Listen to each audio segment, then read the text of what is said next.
ചെന്നായ്ക്കൾ വളർത്തിയതെന്ന് പറയുന്ന കുട്ടികളുടെ കഥകൾ നമ്മൾ ഒരുപാട് കേട്ടിട്ടുണ്ട്.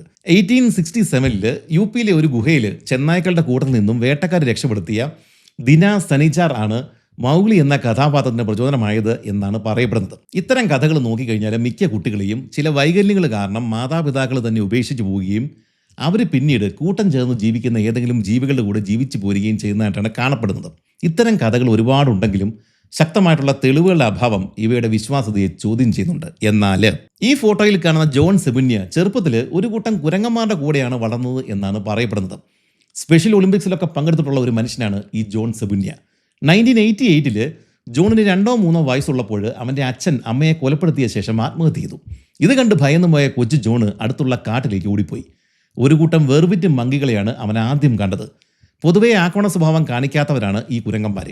അവർ മരങ്ങളിൽ നിന്നും പറിച്ചിടുന്ന താഴെ വീഴുന്ന പഴങ്ങളൊക്കെ ഭക്ഷിച്ച് ജോൺ പതുക്കെ അവരുടെ കൂടെ അങ്ങ് കൂടി. പരിചയമില്ലാത്തവരെ കണ്ടാൽ ആദ്യമൊക്കെ അകന്നു മാറുന്ന സ്വഭാവം ഉണ്ടെങ്കിലും ഉപദ്രവമില്ലെന്ന് കണ്ടു കഴിഞ്ഞാൽ കമ്പനിയാകുന്ന സ്വഭാവം ഈ വെറുവിറ്റ് മങ്കികൾക്ക് ഉണ്ട്. ചുരുക്കത്തിൽ കുറച്ച് ദിവസങ്ങൾക്കകം ജോണ് ശത്രുവല്ല എന്ന് കണ്ടതോടെ അവന് ഇവരുടെ കൂടെ സഞ്ചരിക്കുവാനും ജീവിക്കുവാനും സാധിച്ചു.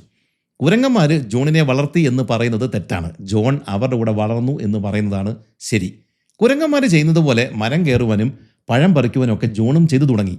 അവസാനം 3 വർഷങ്ങൾക്ക് ശേഷം 1991 മില്ലി എന്ന് പറഞ്ഞൊരു സ്ത്രീയെ വിറക് ശേഖരിക്കാൻ വേണ്ടിയിട്ട് കാട്ടിൽ ചെന്ന സമയത്താണ് കുരങ്ങന്മാർക്കൊപ്പം ജീവിക്കുന്ന ജോണിനെ കണ്ടെത്തിയത്.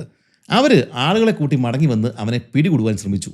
എന്നാൽ തങ്ങളുടെ കൂട്ടത്തിൽ നിന്നും ഒരാളെ കൊണ്ടുപോകുന്നത് തടയുവാനായിട്ട് വെറുവിറ്റ് മങ്കികൾ ശക്തമായ പ്രതിരോധമാണ് കാഴ്ചവെച്ചത്. ഒരു വിധത്തിൽ അവിടെ നിന്നും പിടികൂടിയ ജോണിനെ അവർ ഒരു അനാഥാലയത്തിൽ എത്തിക്കുകയും പിന്നീട് 2 ദമ്പതികൾ അവനെ ദത്തെടുക്കുകയും ചെയ്തു.